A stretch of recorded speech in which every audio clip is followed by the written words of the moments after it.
On today's Locked On Jayhawks, Darryn Peterson, come on down. What could those 2025 to 2026 Jayhawks look like?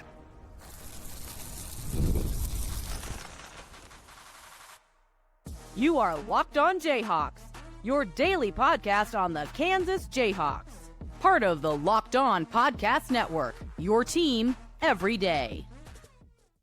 What's happening? Derek Johnson here at D Johnson Radio, and this is Locked On Jayhawks. Thank you to everydayers catching all the shows. Thank you for making it your first listen every day. You can find us on our YouTube page or anywhere that you get your podcasts from the audio side of things with Locked On Jayhawks. And on today's edition of the show, we're going to be looking ahead to the 2025 to 2026 season, what I think could be a very special team for Bill Self and KU, led by a really talented incoming freshman in Darryn Peterson. So we're going to break down projected starting lineup.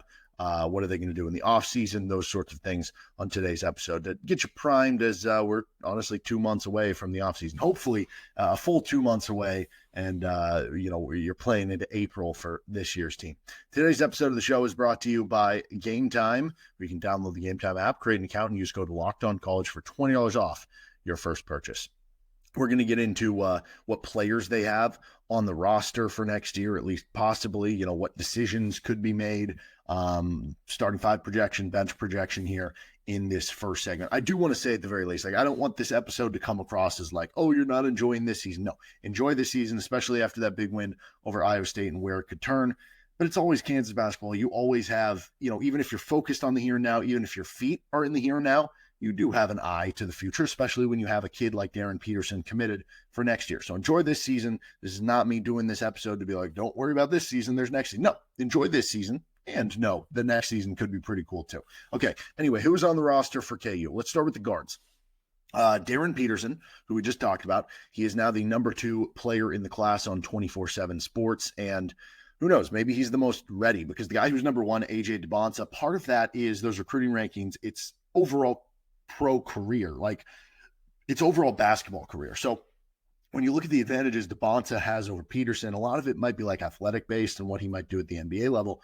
You can make an argument Peterson is, most inclined to have the best season as a freshman in college next season, right? Maybe you would argue, I forget which Boozer brother is the better one. Like, there's some good possible recruits in next year's class, but Peterson is as good as any of them. He's as competitive as any of them, and I fully trust that he's going to be one of those special freshmen that you can build a team around. I know that is very high praise, and I am usually pumping the brakes on incoming freshmen because I'm like, listen, there's a lot of freshmen that, the next guy on this list, Elmarko Jackson, it wasn't sunshine and rainbows for Elmarko Jackson in year 1 at Kansas, and he was a McDonald's All-American. It doesn't always work that way. I feel very confident in Darryn Peterson. But anyway, you also have Elmarko Jackson, and with Peterson, you get a guy who can play the 1, the 2, or the 3. He's got a 6'10 wingspan. He's 6'5". He can handle the ball.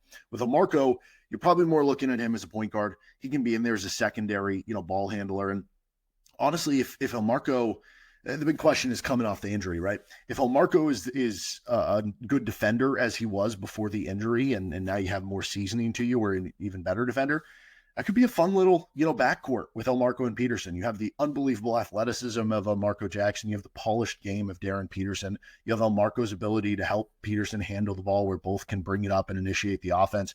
You have the ability for Elmarko to guard the opposing, number 1 guard, which would allow Peterson to slide onto a 2 or 3 or whatever it is.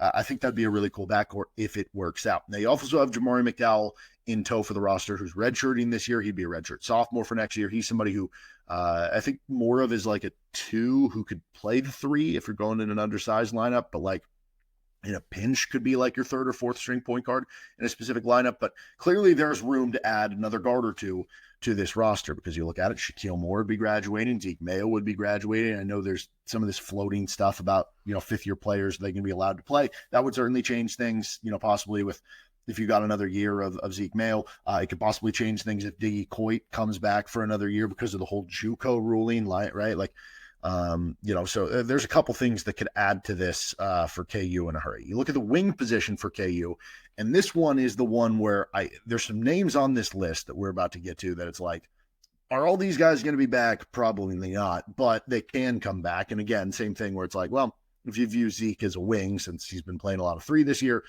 again, if they do that 5-year thing, he'd be eligible for this. But Rylan Griffen, who could potentially be a senior if he comes back, which I think right now there are probably some KU fans that would understand if Rylan transferred away because maybe he hasn't been starting as much, playing as many minutes as he thought. Like, I don't think it would shock people. Then again, he just got in the starting lineup and, maybe things are trending in the right direction. And I really hope Rylan Griffen comes back, and, I wouldn't blame him if he did or didn't leave, but I hope he comes back because I think he's a really good shooter and can be really valuable.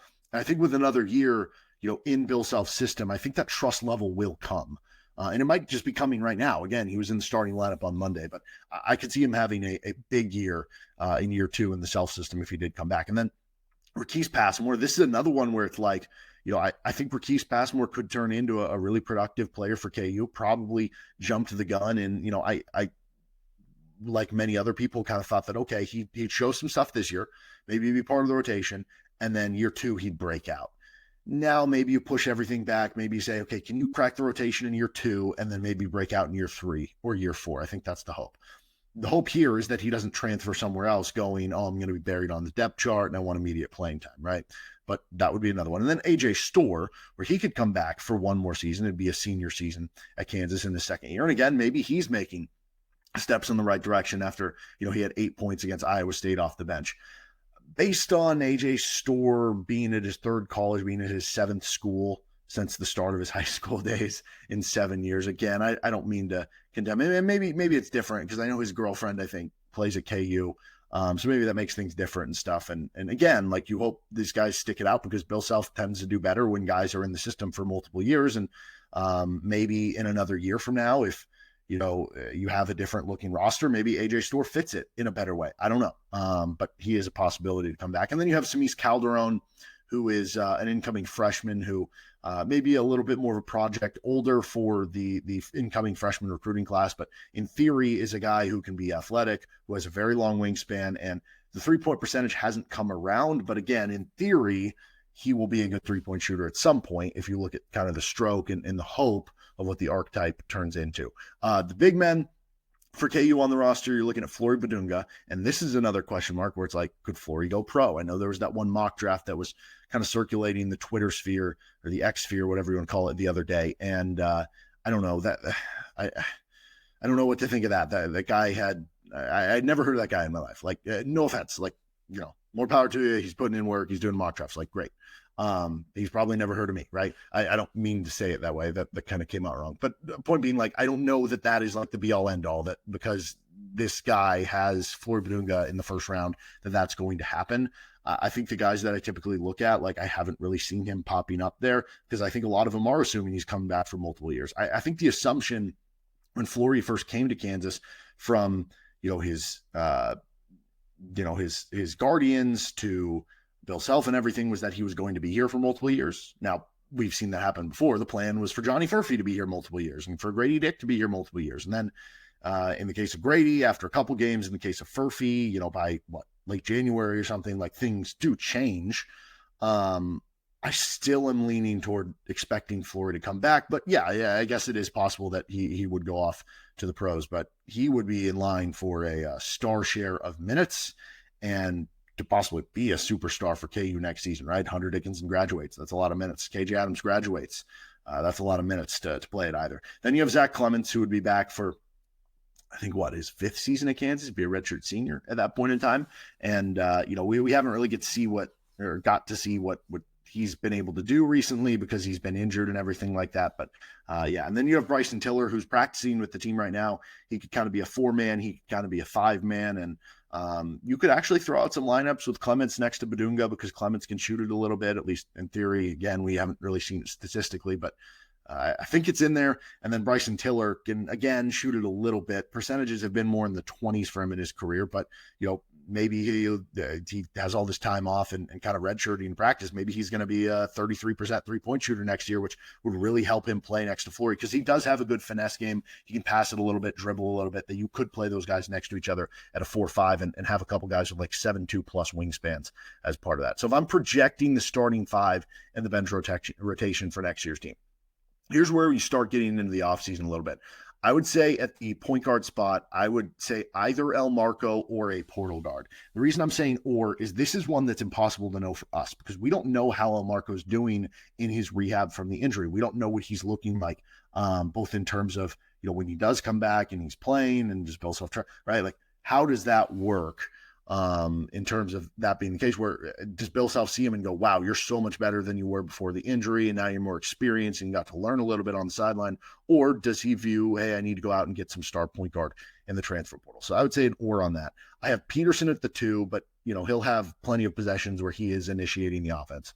Going with Rylan Griffen at the 3, right? That'd be huge to have a floor spacer like him, a 3-point shooter that you can play off of Darryn Peterson. At the 4, I'll say if AJ Storr does come back, I could see Storr starting at the 4. Otherwise, I think the probably most likely outcome here is you go to the portal for this one. You get a portal wing. Now, the big question here is going to be, what would Bill Self do if he's bringing in somebody to be a starting 4-man? Would he go for more of the big man type? Or would he go for more of a wing type? Or, you know what I mean? Like, you think of a guy like Harrison Ingram a couple years ago. He would have been perfect for this now, right? Where he can kind of be a mix of the two. But does he go for more of that 6'7" wing who can shoot the 3 a little bit, who maybe has to play up to a certain standpoint in terms of his rebounding and stuff? Or does he go for somebody who is more of your 6'9", 6'10" big, who can shoot a little bit, but is more of a traditional big man? I think that would be very interesting. And then I would go with Flory at the 5. And then you're looking at the bench rotation there. I think Bryce Tiller would be your first big off the bench, and you could play him at the 4 or the 5, get him minutes at both. I think the winner of the competition between Raquise Passmore and Jamari McDowell would be one of your bench guards / wings. That gets you to a 7-man rotation. And then if you're either looking at, if Elmarko is not starting, then Elmarko is part of the rotation as one of the 8 guys. Or if Elmarko is starting, then maybe it's a portal addition to be like a shooter off the bench. And I think everybody else, I'd be looking at spot minutes. Now, there's so much time for that stuff to change, but that would be what I would go with for now. Okay, what areas do we think next year's team might struggle with? Where could they be really good? And what is the offseason to-do list? This is Locked on Jayhawks. This episode of the show is brought to you by GameTime. Looking for tickets to your next big event, whether it's a concert, a comedy show, or a sports game, finding the right ticket at the right price can be a headache. But with GameTime Picks, it's even easier. Let me tell you how it works. With GameTime Picks, you just pull up the GameTime app, or you can go online to gametime.co, and the app does all the hard work for you. It curates the best deals so you don't have to waste time searching through endless tickets, right? You can go in, and I'm looking now for KU's Senior Day, which is against Arizona on Saturday, March 8th. You can click the all-in pricing so you're not surprised at checkout because it has the ticket fees. I hate it when that surprises you. You can filter the GameTime picks, and it'll show you some amazing deals. For instance, I'm looking right now. You can get in the upper corner, section 10, row 16 for $275. You can look for Super Bowl tickets if you're so inclined to spend a bunch of money on that. And the best part, you're covered with GameTime's lowest price guarantee. If you find a better deal somewhere else, they'll refund 110% of the difference. Plus, your tickets are guaranteed to be delivered on time with easy cancellation options if something comes up. Ready to make your next event even better? Download the GameTime app, create an account, and use code LOCKEDONCollege for $20 off your first purchase. Terms apply. Again, that is code LOCKEDONCollege for $20 off. Download GameTime today. Last minute tickets, lowest price guaranteed. All right, continuing on here, looking ahead to the 2025 to 2026 Jayhawks here, and what I think could be a pretty special team. And the reason why, as we get into what possible strengths and questions could we have about next year's team right now, and again, incomplete roster, so it's hard to totally tell. But when I look at the strengths of next year's team, the biggest thing that sticks out to me is the length of possibly next year's team. So you look at Elmarko Jackson. I don't know that he ever had an official measured wingspan, but I've always felt like Elmarko has at least a plus wingspan. He's listed at 6'3". I think it's probably safe to assume he's got at least a 6'5", 6'6" wingspan, which is good for a point guard, right? You look at Rylan Griffen. I don't know. Let's say he has a plus wingspan. He's listed at 6'6". Let's say his wingspan 6'7", 6'8", right? Then you have Darryn Peterson, who did measure with a 6'10" wingspan, which is very good. You have Flory Bidunga, who measured with a 7'2" wingspan, and he jumps out of the gym.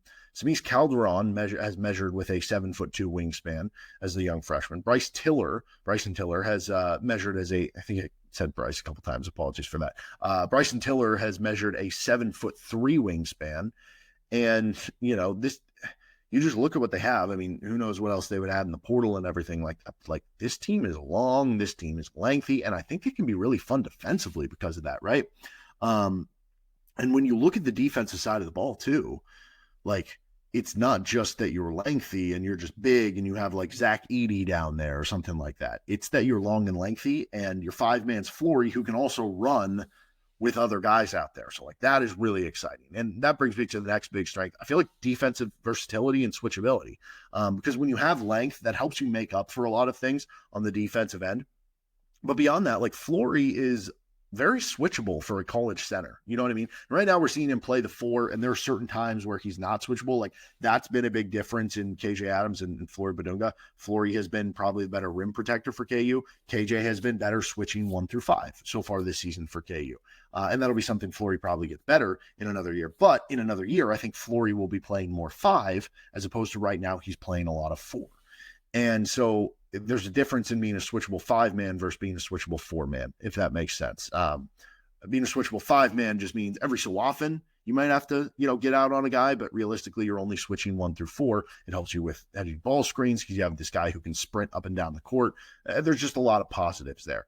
And honestly, like, you could even use, if he does become even more switchable there with another offseason, if you have a lineup with Flory and Tiller, you have Tiller's length at 7'3", that you could use him as the traditional defensive center and use Flory as just this roamer, as the 4-man that is blocking shots and all this sort of things. And then you look at it too, you'd probably be playing a lot of 2 wings basketball, which means even more length. And then Elmarko was a good defender before the injury. Peterson has good length, and he's so competitive that I feel like he'll, I don't think he's going to be a bad defender. Like, he'll probably be a pretty good defender too. So I think the defensive versatility and switchability of next year's team is going to be good. And you look at this year's team right now, they're a top 5 defense. So you could say, are they really going to be better than this year's team on that?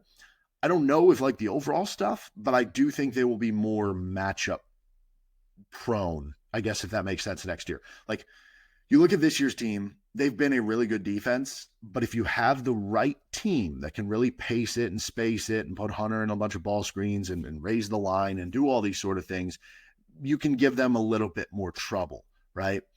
I look at next year's team and I'm like, I think regardless of what you throw, you want to play big ball. Well, Kansas has all this length and they can throw out 2 big basketball with, Flory next to Tiller, throwing Calderon at the 3, even if you want 3 guys with 7-foot plus wingspans in there at once, right?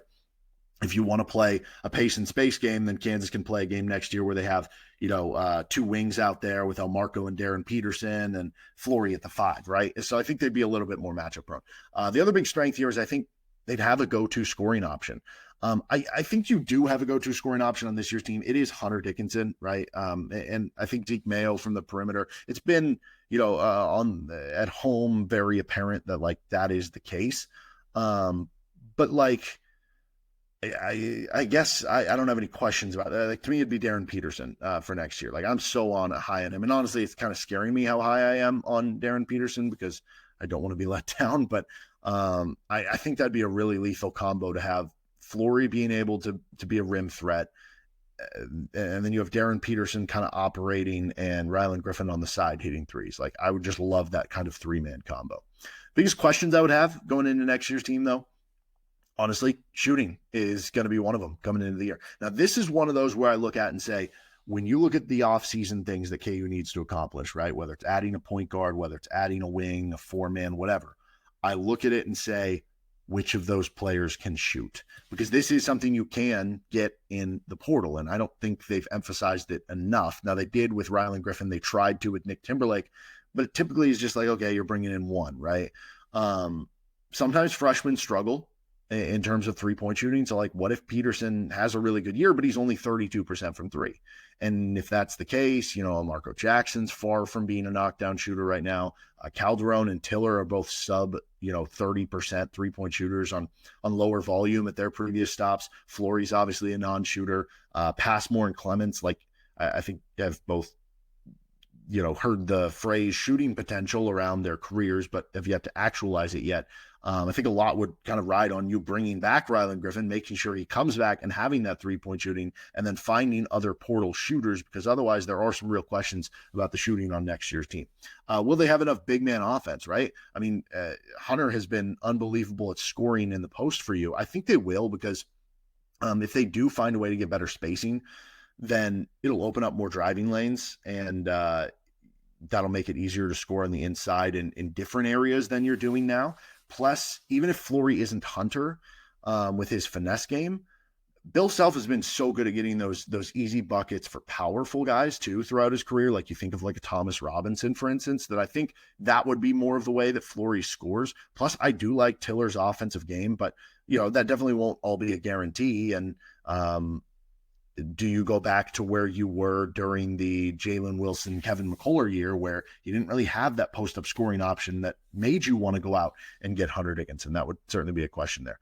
And then the last one here, depending on the four-man, how's the rebounding going to be? Hunter's been an excellent defensive rebounder for you in his time at Kansas. Flory's been a good rebounder. He's been a really good offensive rebounder, but there have been times where, he's been beaten on the defensive end of the glass and given up some offensive rebounds. He also has been in foul trouble. Like, what happens if that's the case? And then do you have enough else rebounding, especially if you go for the 4 position to be a wing?